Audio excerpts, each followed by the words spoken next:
भारतीय राजनीति के 10 ऐसे नेता जो कभी विवादों में नहीं रहे। नंबर 10 से शुरुआत करते हैं और चलते हैं केरल की ओर। मिलिए ए.के. एंटनी जी से। आज के दौर में जब किसी नेता पर छोटा सा भी आरोप लगता है तो वो विक्टिम कार्ड खेलने लगता है, लेकिन ए.के. एंटनी जी का मामला एकदम अलग था। इन्हें भारतीय राजनीति में मिस्टर क्लीन कहा जाता है।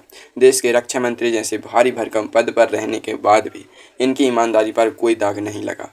आज के समय में जहां रक्षा सौदों का नाम सुनते ही घोटालों की गंध आने लगती है, वहां ए.के. एंटनी जी ने अपनी फाइलें इतनी साफ रखी कि विरोधी भी बगलें झांकने लगे। उनकी सादगी का आलम यह था कि उनके विरोधी भी उनकी आर्थिक शुचिता पर उंगली उठाने की हिम्मत नहीं कर सके। राजनीति में रहकर बेदाग निकल जाना लोहे के चने चबाने जैसा है, पर इन्होंने यह कर दिखाया। जब वे पद पर थे तो उनके फैसलों में पारदर्शिता ऐसी थी जैसे दूध का दूध और पानी का पानी हो गया हो। उनके पास ना तो कोई बड़ी संपत्ति थी और ना ही कोई आलीशान कोठी। वे हमेशा विवादों की टेढ़ी गलियों से दूर रहे और अपनी सादगी से सबको हैरान करते रहे। आज के नेताओं के लिए यह बात किसी अचंभे से कम नहीं है कि कोई इतने बड़े पद पर रहकर भी बिना किसी दाग के रिटायर हो सकता है। अब नंबर 10 के बाद नंबर 9 पर जो नेता आने वाले हैं, उनकी कहानी सुनकर आपको आज के मुख्यमंत्रियों के काफिले याद आ जाएंगे। जहां आज एक छोटे से राज्य के मुख्यमंत्री के पीछे 50 गाड़ियों का काफिला चलता है, वही इस नेता ने सादगी की नई परिभाषा लिखी थी। नंबर 9 पर आते हैं माणिक सरकार जी। त्रिपुरा के इस पूर्व मुख्यमंत्री की कहानी आज के दौर में किसी परी कथा जैसी लगती है।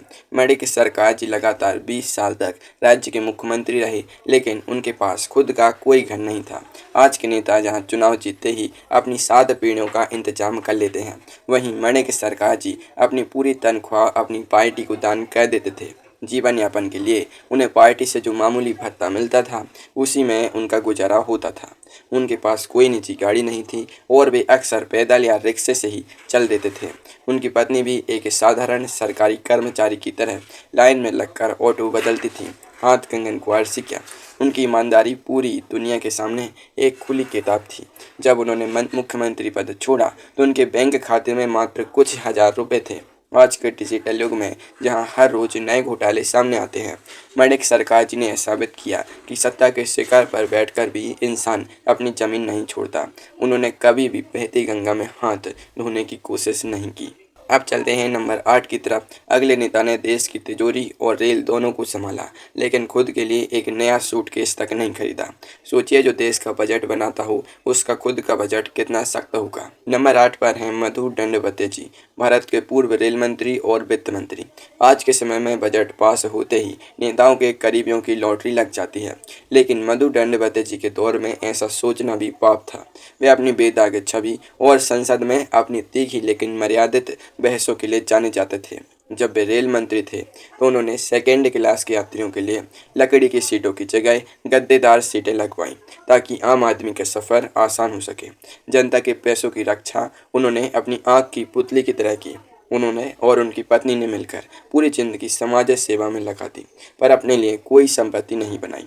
आज के दौर में जब हर दूसरे नेता के घर ईडी के छापे पड़ रहे हैं, मधु दंडवते जी के जीवन को देखकर भ्रष्टाचारियों को पसीना आ जाए। उन्होंने हमेशा चाहता देखकर पैर पसारे और कभी भी लालच को अपने पास फटकने नहीं दिया। उनकी राजनीति में कोई ड्रामा नहीं था, कोई सोशल मीडिया की पीआर टीम नहीं थी, बस काम और बेमिसाल ईमानदारी थी। उनके पूरे करियर में विवाद उनके आसपास भी नहीं फटक पाए। नंबर 8 से आगे बढ़ते हैं नंबर 7 की ओर। अब जो नेता आ रहे हैं, उन्हें देश की राजनीति का किंग मेकर कहा जाता था। उन्होंने चाहा तो लोग प्रधानमंत्री बन गए, पर खुद के लिए उन्होंने क्या कमाया, यह जानकर आपकी आंखें फटी की फटी रह जाएंगी। नंबर 7 पर आते हैं के कामराज जी, तमिलनाडु के पूर्व मुख्यमंत्री और कांग्रेस के वो दिग्गज नेता जिन्होंने लाल बहादुर शास्त्री जी और इंदिरा गांधी जी को प्रधानमंत्री की कुर्सी तक पहुंचाने में मुख्य भूमिका निभाई थी।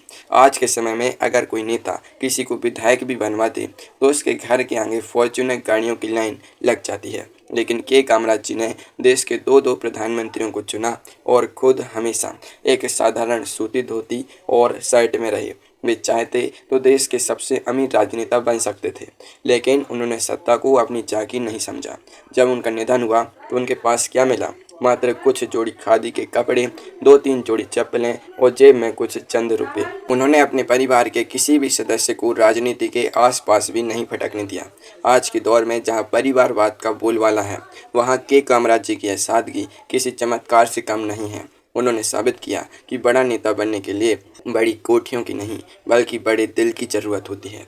राजनीति के इस समंदर में वे एक ऐसे जहाज की तरह थे जो बिना किसी दाग के किनारे लग गया। अब बढ़ते हैं नंबर 6 की तरफ। सोचिए, जो व्यक्ति 2 बार इस देश का प्रधानमंत्री बना हो, क्या वो कभी बेघर हो सकता है? आज के दौर में तो एक बार का पूर्व सांसद भी सरकारी बंगला खाली करने में नखरे दिखाता है। नंबर 6 पर हैं गुलजारी लाल नंदा जी। देश के 2 बार कार्यवाहक प्रधानमंत्री रहे नंदा जी की कहानी आज के हर नेता को दीवार पर लिखकर टांग लेनी चाहिए। वे भारत के गृह मंत्री और श्रम मंत्री जैसे बड़े पदों पर भी रहे, लेकिन जब वे राजनीति से रिटायर हुए तो उनके पास अपना कोई घर नहीं था। वे दिल्ली में एक किराए के मकान में रहते थे। सादगी का स्तर यह था कि वे अपने घर का किराया देने के लिए भी अपनी स्वतंत्रता सेनानी पेंशन पर निर्भर थे। एक बार तो मकान मालिक ने किराया न देने पाने के कारण उनका सामान घर से बाहर निकालने की धमकी दे दी थी। देश का पूर्व प्रधानमंत्री किराए के मकान से निकाला जा रहा हो, यह दृश्य आज की राजनीति की कल्पना से भी परे है। उन्होंने कभी भी अपने पद का इस्तेमाल निजी स्वार्थ के लिए नहीं किया। चिराग तले अंधेरा वाली कहावत उन पर लागू नहीं होती थी। उन्होंने पूरे देश को रोशन किया, पर खुद अंधेरे में रहकर सादगी से जिए। उन्हें अपने जीवन के आखिरी पड़ाव में भारत रत्न मिला, जो उनकी ईमानदारी पर देश की मुहर थी। वे विवादों से हमेशा कोसों दूर रहे। अब हम काउंटडाउन के टॉप 5 में एंट्री कर रहे हैं। नंबर 5 पर जो नेता हैं, उनके फटे कुर्ते की कहानी आज भी इतिहास के पन्नों में दर्ज है और विरोधी भी उनके सामने सिर झुकाते थे। नंबर 5 पर आते हैं कर्पूरी ठाकुर जी, बिहार के पूर्व मुख्यमंत्री, जिन्हें जननायक कहा जाता है। आज की राजनीति में मुख्यमंत्री का मतलब होता है अकूत संपत्ति और वीआईपी ट्रीटमेंट, लेकिन कर्पूरी ठाकुर जी जब मुख्यमंत्री थे तब भी उनका कुर्ता फटा हुआ होता था। एक बार जब वे किसी अंतर्राष्ट्रीय सम्मेलन में जाने वाले थे तो उनके पास अच्छा कुर्ता नहीं था। तब उनके दोस्तों ने पैसे इकट्ठे करके उन्हें एक नया कुर्ता दिलाया था। उन्होंने प्रधानमंत्री रहते हुए भी अपने भाई को एक साधारण नौकरी में ही रहने दिया और कभी भी अपनी पावर का इस्तेमाल परिवार को अमीर बनाने के लिए नहीं किया। आज के दौर में जहां नेताओं के बच्चे विदेशों में पढ़ते हैं और करोड़ों की गाड़ियों में घूमते हैं, वहां कर्पूरी ठाकुर जी ने अपने बच्चों के लिए कोई बैंक बैलेंस नहीं छोड़ा। उनकी ईमानदारी पर उंगली उठाना सूरज को दिया दिखाने जैसा था। उनके जीवन में विवादों की कोई जगह नहीं थी, क्योंकि उनका हर फैसला जनता के हित में होता था। चलिए अब चलते हैं नंबर 4 की तरफ। इस नेता की बुद्धिमत्ता के सामने बड़े बड़े अंग्रेज अफसर भी पानी बहाते थे और महात्मा गांधी ने अपना सबसे करीबी मानते थे। नंबर 4 पर हैं श्री राम गोपालचारी। इन्हें लोग आदर से राजा जी भी कहते थे। वे भारत के आखिरी गवर्नर जनरल थे और देश के कई बड़े पदों पर रहे। राजा जी अपनी तीखी बुद्धि और स्पष्टवादिता के लिए जाने जाते थे। महात्मा गांधी उन्हें अपना विवेक रक्षक कहते थे, क्योंकि वह पूरी दुनिया एक तरफ होती थी। तब राजा जी गांधी जी को भी सही और गलत का आईना दिखा सकते थे। इतने लंबे और सक्रिय राजनीतिक जीवन में उन पर कभी कोई व्यक्तिगत कीचड़ नहीं उछला। वे चाहते तो गवर्नर जनरल के पद की चकाचौंध में खो सकते थे, लेकिन उन्होंने हमेशा सादगी और विचारों की शुद्धता को प्राथमिकता दी। उन्होंने जब भी कोई फैसला लिया उसमें देश का हित सबसे ऊपर था, ना कि अपनी कुर्सी बचाना।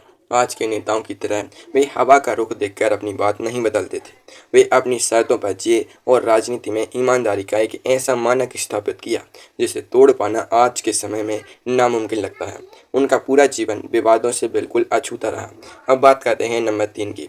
देश का वो सर्वोच्च नागरिक जो राष्ट्रपति भवन में रहने के बाद भी अपनी जड़ें नहीं भूला और रिटायर होते ही सारा ठाट बाट छोड़ दिया। नंबर 3 पर आते हैं डॉक्टर राजेंद्र प्रसाद जी, भारत के पहले राष्ट्रपति। देश के सबसे बड़े संवैधानिक पद पर 12 साल रहने के बाद भी उनके भीतर का साधारण इंसान कभी नहीं मरा।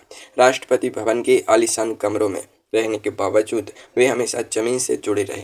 जब वे राष्ट्रपति पद से रिटायर हुए तो उन्होंने सरकारी सुख सुविधाओं को लात मार दी और पटना के सदाकत आश्रम में एक साधारण से कमरे में रहने चले गए।